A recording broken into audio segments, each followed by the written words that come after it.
हजरत महमूद गजनवी अपने दरबार में बैठे, सारे दरबारी बैठे। अचानक न जाने क्या दिमाग में आया हजरत महमूद गजनवी को। मैं अपने उलमा की दुआ चाहूंगा। हजरत महमूद गजनवी ने कहा, क्या मेरे दरबार में कोई ऐसा है जो मुझे हजरत खिज़िर अलैहिस्सलाम का दीदार करा दे? सन्नाटा छा गया। जब कोई नहीं उठा तब एक दुबला पतला आदमी उठा, सुभान अल्लाह। कमजोर आदमी उठा, लक लक मुफलिस आदमी उठा। अरे इधर देखना, हाथ जोड़कर कहा, बादशाह सलामत, अगर इजाजत हो तो ये काम मैं करा सकता हूँ। का करा दो। का इतना आसान नहीं, 6 महीना दरिया के किनारे जाके वजीफा पढ़ना है। का जा पढ़ ले। का मैं रोज कमाता हूँ, रोज खाता हूँ।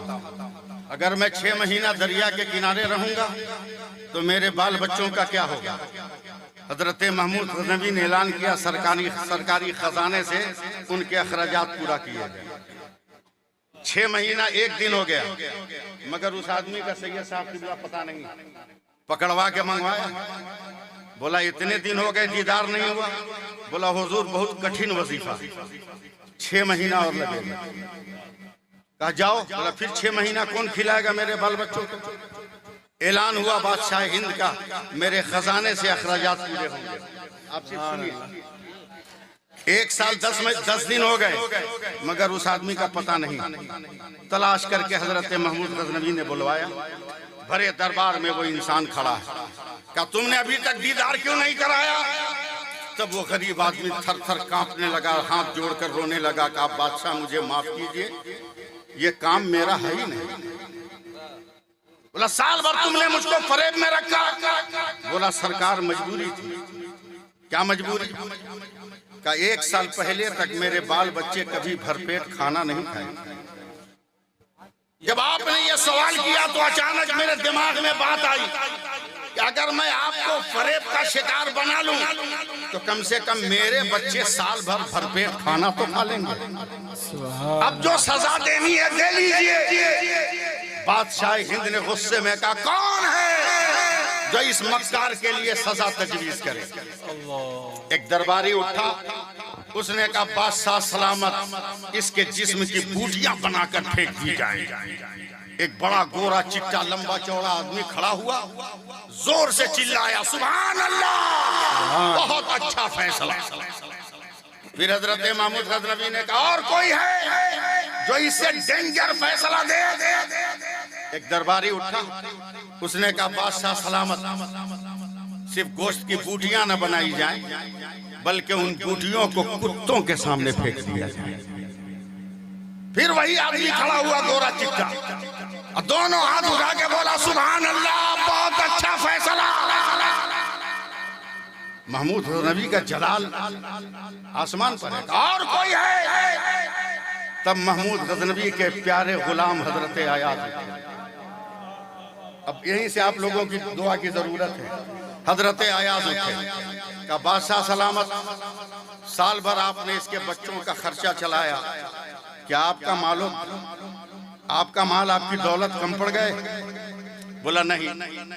बोला साल भर ये फरेब का शिकार बनाया आपको, क्या आपके जाहो जलाल और मनसब में कोई कमी आ गई? बोला नहीं। बोला फिर सजा देने की क्या जरूरत है? जब कुछ घटा ही नहीं, कमा ही नहीं, तो माफ कर दीजिए, माफ कर दीजिए। फिर वही तीसरा आदमी उठा, उसने कहा दोनों हाथ उठाकर, सुभान अल्लाह, बहुत अच्छा फैसला। अब बादशाह ने कहा, तुम बैठेगा नहीं, खड़ा रहा, खड़ा रहा। पहले आदमी ने कहा बूटी बना दे, तुमने कहा बहुत अच्छा फैसला। उसने कहा कुत्तों के सामने दे दे, तूने कहा बहुत अच्छा फैसला। मेरे आयाज ने कहा माफ कर दे, तुमने कहा बहुत अच्छा फैसला। क्या मतलब? तब वो घोड़ा चिट्टा आदमी बोलता है सरकार माफ कीजिएगा, बोलने वाला बोल तो रहा है मगर उसकी बोली में उसके बाप का किरदार आ रहा है, उसका खून आ रहा है। क्या मतलब का जिसने कहा बूटी बना दो, उसका बाप कसाई का काम करता है, रात दिन वो गोश्त की बूटियां बनाता है।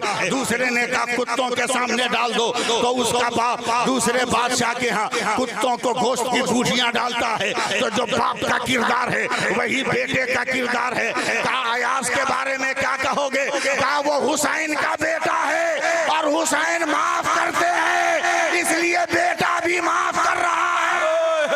वाह वाह या रसूल अल्लाह, या अली, या जिंदाबाद जिंदाबाद जिंदाबाद जिंदाबाद जिंदाबाद जिंदाबाद। हर कोई अपने बाप का रंग दिखा रहा है।